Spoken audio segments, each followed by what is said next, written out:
세겜에 계십니까? 라는 말씀 제목으로 하나님 말씀 증거하겠습니다. 개구리 삶는 법에 대해서 들어보셨습니까? 펄펄 끓는 물에 개구리를 삶으려고 집어넣으면 뜨거 하면서 금방 튀어나와 버리는데, 미지근한 물에 개구리를 넣고 물의 온도를 서서히 올려가면 개구리가 아이고 좋다 반신욕을 즐기다가 결국에는 못 빠져나오고 삶아져 버린다는 이야기입니다. 실제로 이게 가능한지는 잘 모르겠지만 오늘 본문에 나오는 야곱의 영성이 이렇게 천천히 개구리가 삶아지는 것처럼 그렇게 영적인 빛을 잃어가고 있는 모습을 우리가 발견하게 됩니다. 야곱은 극적으로 형과 화해하고 가나안 땅으로 평안하게 들어왔습니다. 그리고 세겜에 거주하게 되죠. 그러나 문제는 하나님께서 그에게 가라고 말씀하신 곳, 부르신 자리는 베델임에도 불구하고 살기 좋은 세겜에 야곱은 정착을 했습니다. 세겜에서의 시간은 학자마다 조금 다른데 보통 10여 년에서 길면 20여 년 세겜에서 야곱이 살았다라고 이렇게 추정을 합니다. 왜냐하면 라반의 집에서 태어났던 아이들이 지금 창세기 35장에 보면 성인으로 등장을 하고 있기 때문에 그렇습니다. 야곱은 이렇게 세겜성에서 이방인들과 오랜 시간 같이 어울려 살면서 개구리 삶아지듯이 자신도 모르는 사이에 깊은 영적 침체에 빠져들게 되었습니다. 야곱 집안에 굴러다니는 단장품들을 보면 야곱 집안이 얼마나 영적으로 무너졌는지를 우리가 알 수 있습니다. 학자들에 의하면 이런 단장품들은 다름 아니라 부족과 같이 미신적인 행위에 쓰여지는 물품들이죠. 가나안 우상 숭배에 사용되던 것들이 지금 야곱 집안에 굴러다니고 있었다는 것입니다. 야곱이 영적으로 이렇게 무너지니까 그의 자녀들까지도 영적인 문제들이 터져 나옵니다. 34장에 보면 세겜성에서 어떤 일이 있었습니까?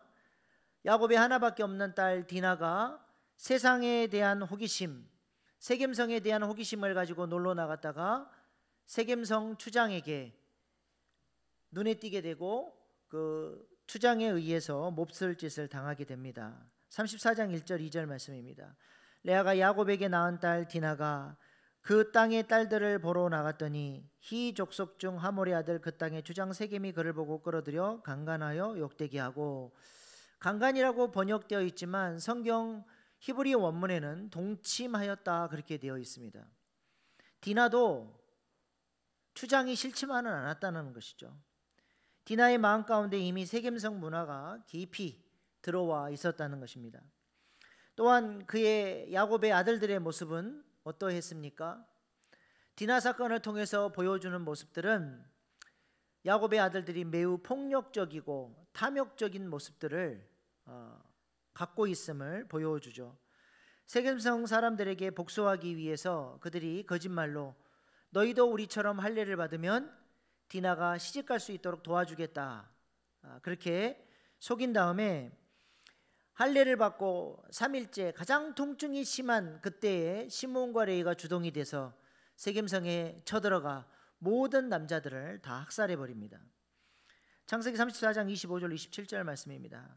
제3일에 아직 그들이 아파할 때에 야곱의 두 아들 디나의 오라버니 시므온과 레위가 각기 칼을 가지고 가서 몰래 그 성읍을 기습하여 그 모든 남자를 죽이고 야곱의 여러 아들이 그 시체 있는 성읍으로 가서 노략하였으니, 하나님이 주신 신성한 할례를 자신들의 거짓말과 계략에 사용함으로써 그 거룩하신 의식을 욕되게 했을 뿐만 아니라 디나 사건을 빌미로 그들의 탐욕을 채우기 위해서 세겜성 사람들을 학살하고 다른 형제들, 시므온과 레위가 다른 형제들까지 다 불러서 그 성에 있는 귀하고 값진 것들을 다 약탈하고 그의 아내들과 자녀들까지 노예로 삼는 이 끔찍한 범행을 저지르게 된 것입니다. 이것이 지금 야곱 가정의 영적 상태입니다. 이러한 위기 상황 속에서, 이러한 모습들 속에서 야곱은 지금 뭘 하고 있습니까? 하나밖에 없는 딸이 그런 일을 당했는데도 그는 잠잠히 기다리고 있습니다. 하나님의 얼굴을 찾고 기도하지 않고 아들들을 의지하고 있었다는 것입니다. 창세기 34장 5절입니다. 야곱이 그 딸 디나를 그가 더럽혔다함을 들었으나 자기 아들들이 들에서 목축함으로 그들이 돌아오기까지 잠잠하였고. 왜 아들들이 오기를 기다리며 잠잠히 기다립니까? 아들들을 의지했다라는 거예요. 영적으로 족장인 야곱이 깨어 기도하면서 이 영적인 위기가 왜 우리 가정 가운데 왔는지 가족들을 인도해야 될 그 영적 지도력을 잃어버리고 오히려 장성한 아들들을 의지하면서 유약한 모습을 지금 보이고 있는 것입니다. 족장은 왕, 제사장, 선지자의 권세를 갖고 있습니다. 그 가정을 하나님의 뜻 가운데로 인도하며 가족들을 위해서 대신 기도하고 제사 드리고 그들을 위해서 축복하고 자녀들을 위해서 애원하며 그렇게 하나님의 뜻을 선포해야 될 사람이 영적 지도력을 잃어버리고 자녀들에게 아무런 영향력을 끼치지 못하고 있었다라는 것이죠. 오늘 본문 30절로 31절 말씀을 보시기 바랍니다. 야곱이 아들들의 잘못을 책망하니까 아들들이 아버지에게 얼마나 도전적으로 대들고 있습니까? 야곱이 시몬과 레위에게 이르되 너희가 내게 화를 끼쳐 나로 하여금 이 땅의 주인 곧 가나안 족속과 브리스 족속의 악취를 내게 하였도다. 나는 수가 적은즉 그들이 모여 나를 치고 나를 죽이리니 그러면 나와 내 집이 멸망하리라. 그들이 이르되 그가 우리 누이를 창녀같이 대우함이 옳으니까. 거룩을 잃어버린 아버지는 영적 권위도 같이 상실해 버린 것입니다. 야곱은 분이엘의 아침을 경험했고 원수 같은 형과 극적인 화해를 경험하는 은혜를 경험했음에도 불구하고 그 은혜의 목적을 따라 하나님이 부르신 베델로 나아가지 못하고 세겜 언저리에 머물면서 영적인 방향성을 잃어버리고 차지도 덥지도 않게 그렇게 깊은 영적인 침체 가운데 빠져 있었다는 것입니다. 영적으로 잠이 들자 자신의 집에 우상이 굴러다니는데도 하나님을 두려워하지 않고 영적으로 무감각해졌습니다. 신앙적 영향력도 잃어버려서 자녀들은 자꾸 잘못된 길로 지금 나아가고 있었다는 것입니다. 이러한 야곱의 모습 속에 우리의 모습은 보이지 않습니까? 뭔가 특별한 잘못은 하지 않았지만 언제부터인가 하나님을 향한 열정도 사라져버리고 자녀들을 향한 영적인 영향력도 잃어버리고 매일매일 일상의 삶을 반복하면서 세상의 흐름을 따라 살아가고 있지는 않습니까? 세상 사람들과 구별되는 유일한 것은 성경책 들고 주일날 한 번 와서 예배드리는 것 외에는 세상 사람들과 별반 다를 바 없이 그렇게 살아가고 계시지는 않습니까? 오늘 우리가 읽은 본문 말씀은 이러한 영적인 잠에 빠져 있는 야곱을 하나님께서 디나 사건을 통해서 흔들어 깨우시고 다시 베델로 부르시는 장면입니다. 오늘 말씀 속에서 우리를 향해 부르시는 하나님의 음성을 들을 수 있기를 바랍니다. 오늘 본문 1절 말씀에 보시면 하나님은 야곱에게 베델에 가서 단을 쌓아라 말씀하십니다. 우리 1절 말씀 같이 높여서 읽겠습니다. 시작.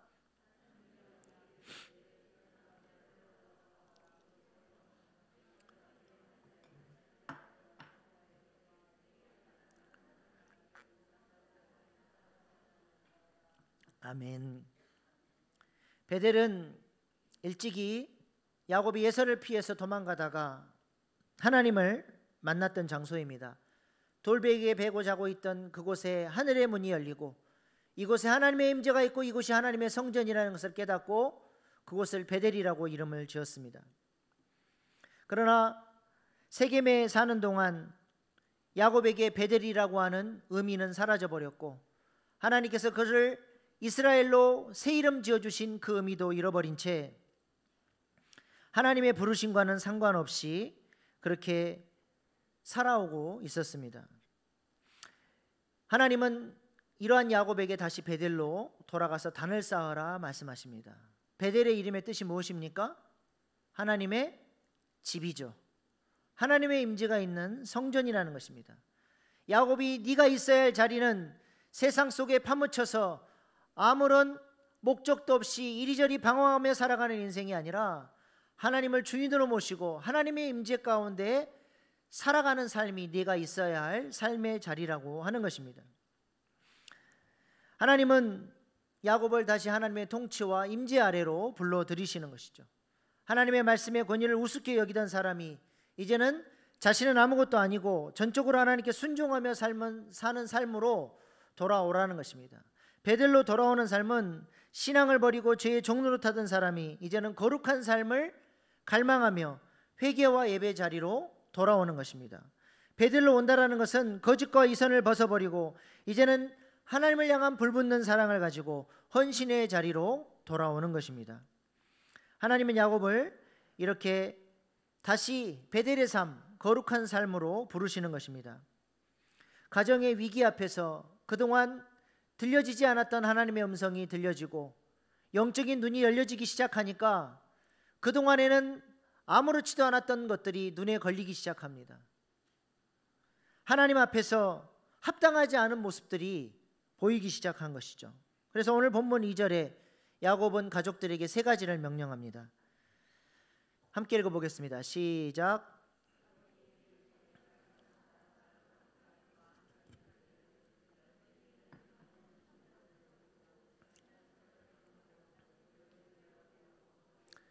세 가지를 명령했죠. 이방 신상을 버리고 자신을 정결하게 하고 의복을 바꿔 입으라. 하나님 앞에 우상과 단장품들을 버리고 몸과 마음을 새롭게 하라는 거예요. 우리가 이제 다시 한번 거룩하신 하나님을 만나야 한다. 베델로 돌아가야 하는데 거룩하신 하나님을 만나기 위해서는 우리가 거룩하게 준비되어야 하기 때문에 하나님 앞에 회개해야 될 것들, 부정한 것들, 모든 것들을 하나님 앞에 내려놓고 베델로 올라가자고 이야기하는 것입니다. 야곱 집안에는 라헬이 아버지로부터 훔쳐왔던 드라빔이 있죠. 이건 한 족속들이 섬기는 그런 가정신입니다. 라헬은 이 우상을 훔쳐왔어요. 이것을 갖고 있는 사람은 아버지의 재산을 합법적으로 물려받을 수 있는 권리가 있는 거예요. 그래서 라헬은 이 아버지의 재산을 욕심을 내고 드라빔을 훔쳐가지고 왔던 것입니다. 그것이 아직도 야곱의 가정 가운데 그대로 있었어요. 더불어서 가나안 족속들이 섬겼던 농경신, 그 우상들도 굴러다니고 있었습니다. 잘 먹고 잘 살기 위해서 가나안 족속들처럼 그렇게 생각 없이 부족과 이런 단장품들을 받아들여서 토속적인 우상 숭배 문화가 야곱 가정 가운데로 흘러 들어왔다라는 것입니다. 예전에는 그것이 별로 문제가 되질 않았는데 하나님의 음성이 들려오고 거룩하신 하나님을 만나고자 하는 갈망, 그 목마름이 생겨나니까 이것들이 다 잘못된 것이고 하나님 앞에서 이것들이 죄악이라는 사실을 깨닫게 된 것입니다. 그래서 야곱은 이 창세기 35장에서 하나님 앞에 부정한 모든 것들을 내려놓게 됩니다. 그래서 창세기 35장은 야곱과 그의 가족에게 매우 중요한 영적인 전환점이 되는 그런 장입니다. 35장에 보면 야곱의 옛사람들이 묻혀있는 무덤들이 이제 등장을 하는 것이죠. 우상들을 내려놓고 하나님을 왕으로 모시기 위해서 이제 베델로 올라가는 장면들이 나오는데, 첫 번째 무덤은 방금 말씀드렸던 것처럼 이방 신상과 또 값비싼 단장품들을 하나님 앞에서 묻어버리고 베델로 나아갑니다. 두 번째 무덤은 유모 드보라의 무덤입니다. 오늘 본문 8절이에요. 리브가 유모 드보라가 죽음에 그를 베델 아래에 있는 상수리 나무 밑에 장사하고 그 나무 이름을 알론바봇이라고 불렀더라. 드보라가 누굽니까? 어머니 리브가의 유모예요. 그러니까 야곱은 태어났을 때부터 아마 드보라가 양육하고 키워줬을 거예요. 나중에 형을 피해서 하란으로 도망칠 때도 어머니 리브가는 드보라와 함께 동행시키면서 드보라가 계속해서 야곱을 보살펴 주도록 그렇게 조치를 한 것 같습니다. 엄마 같은 존재, 외롭고 쓸쓸한 곳에서도 늘 의지했던 그 드보라가 이제 모든 이 땅의 사명을 마치고 떠나게 된 것이죠. 엄마 같은 드보라가 죽으니까 얼마나 야곱이 슬펐던지 그 땅 이름을 알론바봇이라고 지었어요. 무슨 뜻이에요? 곡함의 상술이라는 것입니다. 얼마나 야곱이 슬피 울고 곡을 했는지 그런 의미가 있습니다. 그리고 마지막으로 또 어떤 무덤이 등장합니까? 라헬. 그렇게 자신의 힘으로, 자신의 꾀로, 자신의 능력으로 지키고 보호하려고 했던 그 라헬이 죽게 되죠. 오늘 본문 19절입니다. 라헬이 죽음에 에브랏 곧 베들레헴 길에서 장사되었고, 하나님께서는 창세기 35장에서 하나님보다도 더 의지하고 사랑하는 모든 우상들을 다 내려놓도록 하셨습니다. 그 무덤들이 등장을 하는 거예요. 그리고 하나님 한 분만을 의지하고 사랑하고 하나님을 높이며 예배하며 하나님을 왕으로 모실 수 있도록 베델로 나아가도록 하나님께서 그를 인도하고 계십니다. 여러분의 삶에는 예수님을 믿으면서 묻었던 무덤들이 어떤 것이 있습니까? 우리도 신앙생활을 하면서 반드시 창세기 35장을 통과해야 합니다. 죄악된 본성을 가지고 살았던 옛사람이 그리스도와 함께 죽는 무덤, 그 무덤들이 우리의 삶 가운데 있어야 하는 것이죠. 그리고 성령으로 새롭게 태어나 새로운 피조물로 이제는 베델로 나아가서 사명자로 하나님을 예배하며 하나님 부르신 그 사명의 자리에서 우리가 살아가야 하는 것입니다. 이러한 옛사람에 대한 죽음이 없으니까 교회를 20년, 30년 오래 다녀도 변화가 없습니다. 하나님의 말씀이 들려오지 않고 삶의 변화가 안 나타나고 하나님을 향한 열정도 없게 되는 것이죠. 세겜에 오랫동안 머물며 깊은 영적 침체에 빠졌던 야곱처럼 그렇게 하나님의 부르심과는 상관없이 살아가게 되는 것입니다. 우리에게도 창세기 35장에 야곱의 새로운 변화처럼 우리에게도 무덤들과 새로운 변화의 역사들이 나타날 수 있기를 소망합니다. 그렇다면 세겜에서의 영적 침체에서 벗어나 우상들을 땅에 묻고 베들로 돌아가기로 결단한 야곱의 삶에 어떤 변화가 나타났습니까? 첫 번째로 야곱이 영적인 각성을 하고 나니까 우선적으로 야곱의 영적 권위가 회복이 됩니다. 창세기 34장의 야곱의 모습과 오늘 본문 35장의 모습은 확연한 차이가 나죠. 34장에서는 야곱이 책망을 해도 자녀들이 아버지에게 대들고 무시했다면 35장에서는 무엇인가 야곱에게 영적인 권위가 느껴지고 그 야곱의 영적 권위 아래 자녀들이 순종하는 모습을 보여줍니다. 야곱이 모든 식솔들을 불러 모았는데 그 얼굴에서 어떤 결단이 서려 있는 거예요. 이전의 야곱과 다른 모습입니다. 몇 가지 사항을 전달하고 우리가 베델로 올라가자 명령하는데 아무도 야곱의 명령에 이의를 제기하는 사람이 없습니다. 인간적인 생각으로 비옥하고 살기 좋은 세겜성을 버리고 척박한 광야와 같은 베델로 나아가자고 한다면 마땅히 이건 아닌 것 같습니다라고 이의를 제기할 법한데 어느 누구도 야곱의 결정에 대해서 불평하지는 않습니다. 오히려 가족들이 이 가족의 위기 상황 앞에서 믿고 따를 수 있는 영적 권위를 야곱에게서 느끼고 야곱의 말에 순종하고 있는 것입니다. 그래서 모두가 야곱의 말대로 그들이 그렇게 아끼고 사랑했던 우상들과 값비싼 단장품들을 버리고 베델로 나아가게 되는 것이죠. 간절한 소망은 우리가 이런 영적 권위와 영적 영향력을 소유한 부모 될 수 있기를 소망합니다. 어머니 아버지가 하나님 앞에 기도하고 영적으로 충만한 상태에서 자녀들에게 건네는 한마디는 그 어떤 말보다도 무겁고 영향력이 있는 말이 되리라 믿습니다. 영적인 침체를 벗어던지고 성령의 충만함을 구하며 살아있는 예배를 회복함으로써 이런 영적인 영향력을 회복하는 저와 여러분 될 수 있기를 소망합니다. 두 번째로 야곱이 변화되니까 그 가정의 영적인 권세가 회복이 됩니다. 야곱이 세겜을 떠날 때 성경이 어떻게 기록하고 있습니까? 4절로 5절 말씀입니다. 그들이 자기 손에 있는 모든 이방 신상들과 자기 귀에 있는 귀고리들을 야곱에게 주는지라. 야곱이 그것들을 세겜 근처 상수리 나무 아래에 묻고 그들이 떠났으나 하나님이 그 사명골들로 크게 두려워하게 하셨으므로 야곱의 아들들을 추격하는 자가 없었더라. 야곱의 가족은 지금 승리해서 당당하게 나가는 것이 아니라 도망쳐서 나가고 있습니다. 야곱 가정이 행한 만행이 이미 소문이 났어요. 세겜성을 학살하고 약탈했다고 하는 이 소문이 다른 가나안 족속들에게로 들려졌고, 우리가 연합해서 이 가정을 멸절하자라고 하는 파발이 이미 띄워졌을 것입니다. 이러한 두려움이 야곱에게 있었다라고 하는 것을 우리는 야곱의 고백을 통해서 짐작해 볼 수 있습니다. 창세기 34장 30절 말씀입니다. 야곱이 시몬과 레에게 이르되 너희가 내게 화를 끼쳐 나로 하여금 이 땅의 주민 곧 가나안 족속과 브리속에게 악취를 내게 하였도다.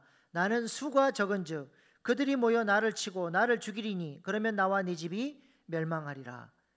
사실 지금 야곱의 가정은 매우 심각한 위기 가운데 처해 있었어요. 가나안 족속들이 적개심을 가지고 야곱 족속에게 복수하려고 지금 달려드는 상황입니다. 그런데 야곱이 정작 떠날 때 그들 안에 두려움이 생겨나면서 야곱 가정을 건들지를 못했던 것입니다. 도대체 이들이 느낀 두려움은 어떤 두려움입니까? 야곱 가정이 영적으로 회복되고 하나님께서 그 가정 가운데 임재하시니까 불신자들이 봐도 무엇인가 저들 안에서 영적인 권위가 느껴지고 감히 범접할 수 없는 두려움을 느꼈던 것입니다. 하나님의 두려움이 가나안 족속들에게 임하니까 야곱 가정이 베델로 떠나는데 어느 누구도 방해하지 않고 그냥 보내주게 된 것이죠. 그러므로 거룩이 권세이고 능력입니다. 우리가 하나님과 동행하며 거룩하게 살 때 우리에게도 이런 영적 영향력이 생겨나리라 믿습니다.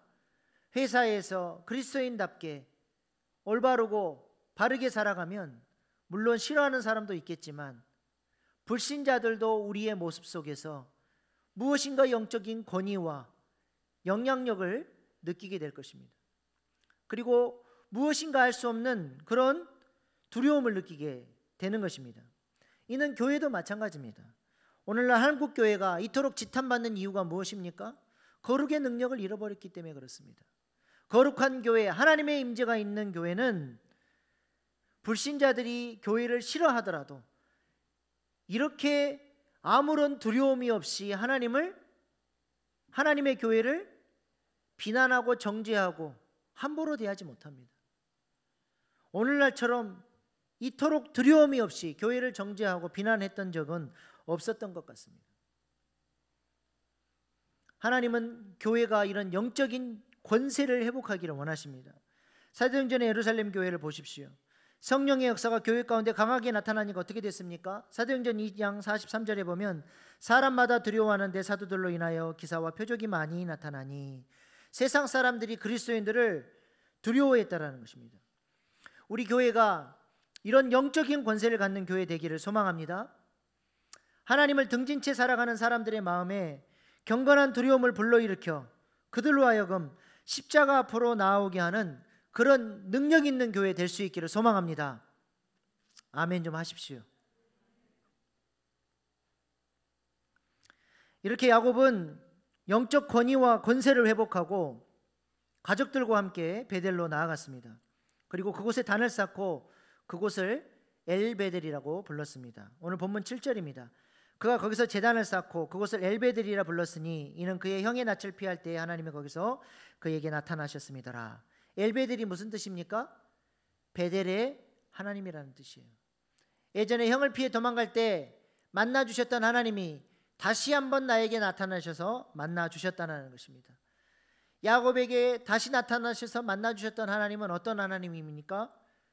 오늘 본문 11절입니다. 하나님이 그에게 이르시되 나는 전능한 하나님이라 생육하며 번성하라 한 백성과 백성들의 총회가 내게서 나오고 왕들이 내 허리에서 나오리라. 여기 전능하신 하나님은 제가 여러 번 말씀드렸던 것처럼 엘샤다이 하나님입니다. 엘샤다이 하나님은 멀리 하늘 높이에만 계신 분이 아니라 엄마의 젖가슴을 가지고 우리의 삶 가운데 깊이 들어오셔서 우리를 인도하시고 사랑하시고 보호하셔서 우리를 마침내 구속사에 쓰임받는 하나님의 사명자로 세워주시는 하나님이십니다. 야곱은 예전에도 베델에서 엘샤다이 하나님을 만났지만 이 하나님을 의지하지 못하고 자신의 힘과 꾀를 의지하며 살아왔습니다. 그러나 베델에서 다시 하나님을 만나고 이 엘샤다이 하나님을 경험함으로써 이때 이후로 야곱은 명실공히 영적인 족장으로서 하나님 나라를 위한 구속사에 쓰임받는 족장으로 세워지게 됩니다. 그래서 야곱의 삶에 하나님의 능력이 나타나고 영적 영향력이 나타나기 시작한 것입니다. 이제 우리가 올 한 해를 마무리하는 시점에 있습니다. 2022년을 한번 돌아보시기 바랍니다. 여러분의 신앙의 자리, 삶의 자리가 세겜이었습니까? 아니면 베델이었습니까? 우리의 신앙생활이 세겜에 머무는 종교생활이 아니라 야곱처럼 베델로 나아가 엘샤다이 하나님의 인도하신 가운데 살아가는 그런 거룩한 신앙생활이 되실 수 있기를 축복합니다. 마지막으로 베델과 같이 척박한 사명의 자리로 부르시는 하나님의 음성 앞에 순종하며 나아감으로써 엘샤다이 하나님의 역사심을 경험하며 사역하시는 김성재 선교사님의 간증을 듣고 오늘 말씀을 마치겠습니다. 제가 꿈꾼 것은 고아원 원장이었지만 하나님은 그 꿈보다 더 크고 위대한 예수 그리스도의 구원과 복음을 선포하는 위대한 사명까지 저를 통하여 이루고자 하셨습니다. 여러분, 하나님은 우리가 기도하고 기대한 것 이상으로 응답하시며 더 큰 사명과 꿈을 성취하도록 이끄시는 분임을 믿으시기를 축원합니다. 제가 신대원 다니면서 너무나 어렵게 신학교를 다니면서 공부를 하고 있을 때 하나님께서 교회를 개척하라고 그런 마음을 주셨습니다. 그런데 아무것도 없는 거예요. 개척하려고 하니까 IMF로 임대가 되지 않는 입북동 그 지하 상가에 바닥에 깔고 그리고 개척 예배를 드렸습니다. 제가 거기서 제자들교회를 7년을 목회했습니다. 그런데 거기가 개발이 되는 거예요. 쫓겨나야 되는 상황입니다. 갈 데도 없는데 그때 하나님께서 저를 부르셨어요. 필리핀에 가난하고 고통받고 줄이고 목마른 작은 자들을 가서 그들을 섬겨라. 그들에게 예수 그리스도의 구원과 복음을 그 아들에게 전하라. 선교사로 가라는 거예요. 그때 우리 집 사정이 수입이 한 푼도 없는 거예요. 근데 하나님이 가시라고 그런 거예요. 아무것도 없는데 필리핀으로 떠났습니다. 그 당시에 사람들은 제가 무작정 떠난 것 같지만 하나님의 인도하심이었습니다. 하나님은 우리에게 때때로 가장 힘들고 어려운 상황에서 우리를 사명의 자리로 부르십니다. 하나님의 부르심에 대한 우리의 반응은 단순해야 됩니다. 감당할 수 없는 그 부르심의 때에도 오직 감사함으로 순종하고 나아가시는 여러분들을 주의 이름으로 축원합니다. 하나님은 결국 저를 필리핀 볼로 땅으로 저를 부르셨습니다. 그렇게 험하고 거칠고 위험한 그 볼로 땅,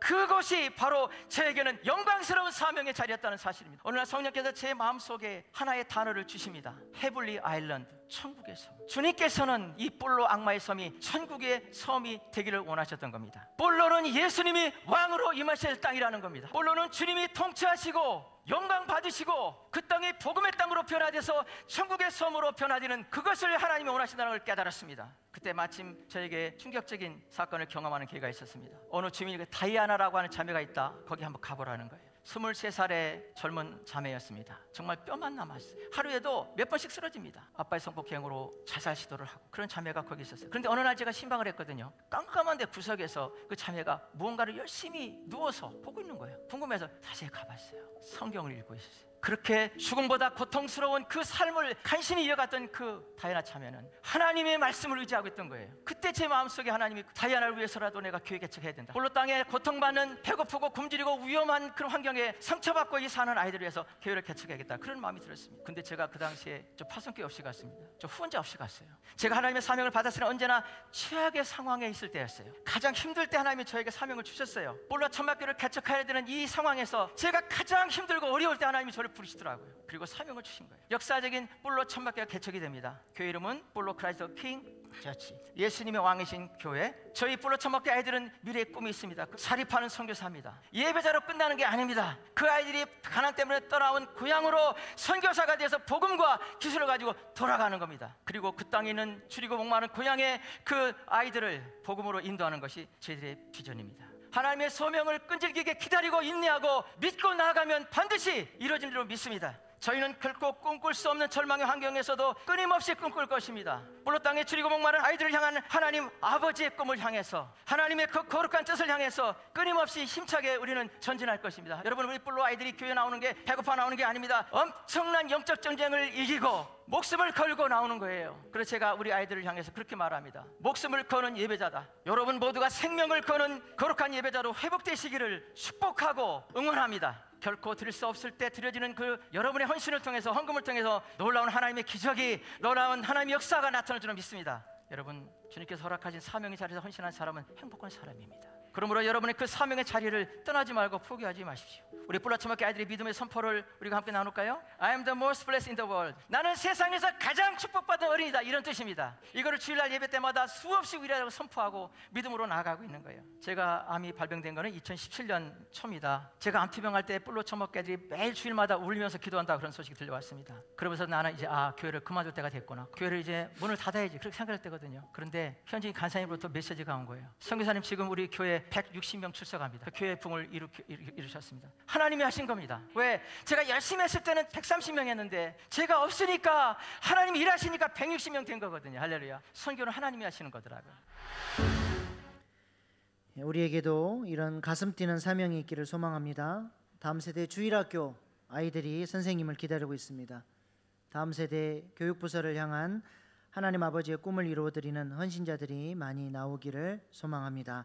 기도하겠습니다. 여러분의 신앙생활의 자리는 어디입니까? 아직도 세겜에 계시지는 않습니까? 하나님께서 우리를 베델로 부르십니다.